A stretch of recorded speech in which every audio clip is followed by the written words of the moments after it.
warahmatullahi wabarakatuh. Halo semuanya, selamat pagi dan semangat pagi untuk memulai hari ini. Apa kabar semuanya teman-teman? Semoga dalam keadaan sehat dan bahagia selalu. Untuk pembelajaran administrasi umum pada hari ini, kita memasuki ke pembahasan penggunaan peralatan kantor dalam kegiatan administrasi. Jadi teman-teman, bahwa dalam kegiatan suatu perusahaan tidak akan mencapai tujuan yang diinginkan jika tidak ditunjang oleh alat-alat kantor. Kegiatan yang berlangsung di perkantoran, baik yang sifatnya administratif maupun tidak, pastinya tidak terlepas dari dukungan peralatan kantor itu sendiri. Pentingnya, alat perkantoran itu sendiri tidak terlepas dari kegunaan alat tersebut. Tiap alat kantor memiliki kegunaan sendiri sesuai kebutuhannya masing-masing. Lalu pertanyaannya, apa sajakah alat yang dibutuhkan dalam menunjang kegiatan di perkantoran? Bagaimana pembagian alat-alat kantor? Yuk, mari kita temukan jawabannya pada pembahasan hari ini. Untuk pembahasan hari ini, kita akan membahas mengenai pengertian peralatan kantor, jenis-jenis peralatan kantor, dan hal-hal yang harus diperhatikan dalam memilih peralatan kantor. Masuk ke pengertian peralatan kantor. Secara definisi, peralatan kantor memiliki arti sesuatu yang dapat dipakai sebagai alat dalam mencapai maksud dan tujuan. Jadi, peralatan kantor merupakan media yang digunakan dalam upaya mencapai tujuan yang diinginkan perusahaan. Nah, kemudian ada pendapat dari De Liang Ji menguraikan bahwa peralatan kantor adalah benda-benda yang dipakai habis dalam pelaksanaan pekerjaan sehari-hari oleh pegawai tata usaha.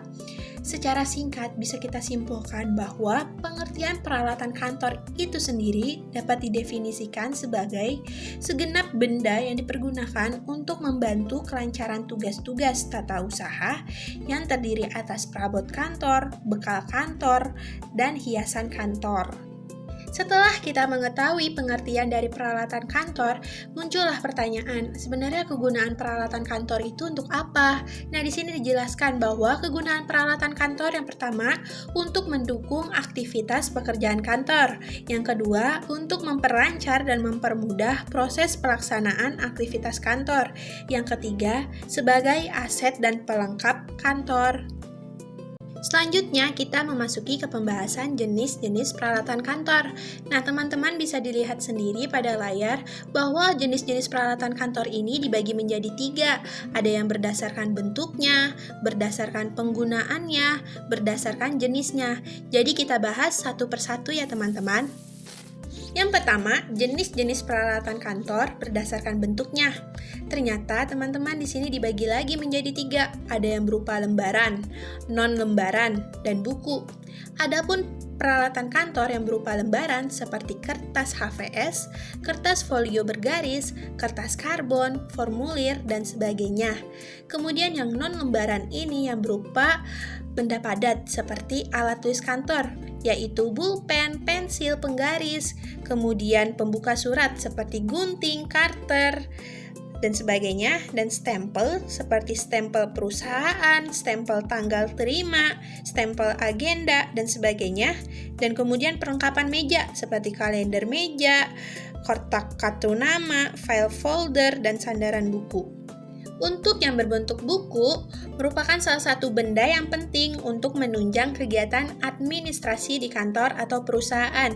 Contohnya, buku catatan kecil, buku pedoman organisasi, buku alamat relasi, kamus, buku telepon, dan sebagainya. Dapat dilihat pada layar ya teman-teman. Yang kedua, jenis peralatan kantor berdasarkan penggunaannya. Nah, di sini yang pertama ada habis dipakai, yaitu merupakan barang atau benda kantor yang penggunaannya hanya satu atau beberapa kali pakai saja, tidak tahan lama dan harus diisi ulang. Contohnya, kertas, tinta printer, pensil, dan bolpen. Dan barang tidak habis dipakai, yaitu mengenai benda kantor yang penggunaannya tahan lama dan tidak perlu dibeli dalam jangka waktu yang cukup lama. Contohnya, barang tak habis dipakai ini seperti staples, pembolong kertas, pisau karter, dan gunting. Yang ketiga, jenis-jenis peralatan kantor berdasarkan jenisnya. Nah, yang pertama ada mesin-mesin kantor, merupakan alat yang digunakan untuk membantu kelancaran tugas bagian administrasi seperti menghimpun, mencatat, serta mengolah bahan-bahan keterangan dalam pekerjaan kantor yang bekerja secara mekanik, elektrik, dan magnetik. Adapun jenis mesin kantor yang dipergunakan seperti mesin yang digunakan keperluan surat menyurat, contohnya komputer, laptop, dan mesin tik. Mesin yang digunakan untuk mencetak seperti printer, mesin fotokopi. Mesin yang dipergunakan untuk komunikasi jarak jauh, contohnya pesawat telepon, intercom, dan mesin fax mail. Atau teman-teman bisa dilihat sendiri pada layar, di situ sudah ada macam-macam mesin kantor yang lainnya. Semoga kalian bisa memahami. Yang kemudian selanjutnya ada perabot kantor, yang dimana dibagi menjadi dua, furniture kantor dan hiasan kantor. Untuk furniture kantor yang umumnya berupa benda-benda yang terbuat dari kayu, besi, atau bahan lainnya. Seperti contoh, meja dan kursi untuk pegawai, sofa dan meja untuk tamu, rak buku dan lemari, dan sebagainya.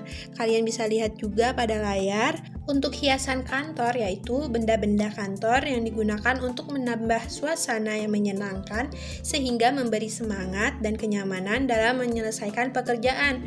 Contohnya gambar yang digantung, benda seni, vas bunga dan tanaman, dan sebagainya. Teman-teman bisa dilihat pada layar juga.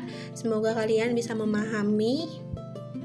Selanjutnya, untuk pembahasan terakhir hari ini yaitu hal-hal yang harus diperhatikan dalam memilih peralatan kantor. Penggunaan peralatan dan perlengkapan kantor merupakan salah satu aspek yang menarik untuk diperhatikan. Hal ini membuat pemilihan peralatan kantor yang tepat sangat penting.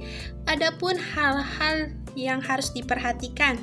Pertama, tentukan tujuan penggunaan peralatan yang disesuaikan dengan jenis pekerjaan. Kedua, menganalisis peralatan yang hendak dibeli, dimulai dari nama, tipe, spesifikasi, merek, kualitas, dan lain-lainnya. Kemudian ketiga, memperhatikan segi efektivitas ketika memilih peralatan kantor. Tentu perusahaan menginginkan peralatan yang efektif dalam mendukung pekerjaan dan aktivitas perusahaan. Kemudian keempat, peralatan kantor disesuaikan dengan pekerjaan dan kemampuan pegawai. Peralatan kantor dapat dikatakan efektif jika dapat membantu penyelesaian pekerjaan dengan baik dan dapat dioperasikan oleh para pegawainya. Kelima, memperhatikan penempatan peralatan yang fleksibel. Setelah memilih peralatan, langkah selanjutnya adalah menempatkan peralatan tersebut di tempat-tempat yang tepat. Cukup sekian untuk pembahasan materi hari ini. Semoga kalian bisa memahaminya. Dan jika ada yang ingin ditanyakan, boleh langsung saja di kolom komentar bawah atau di kolom komentar kelas pada Google Classroom. Dan terakhir, sebelum menutup pembelajaran hari ini, saya ingin menitip pesan kepada kalian semua untuk jaga kesehatan selalu. Jangan lupa untuk bersyukur dan jangan lupa tersenyum. Terima kasih. Wassalamualaikum warahmatullahi wabarakatuh.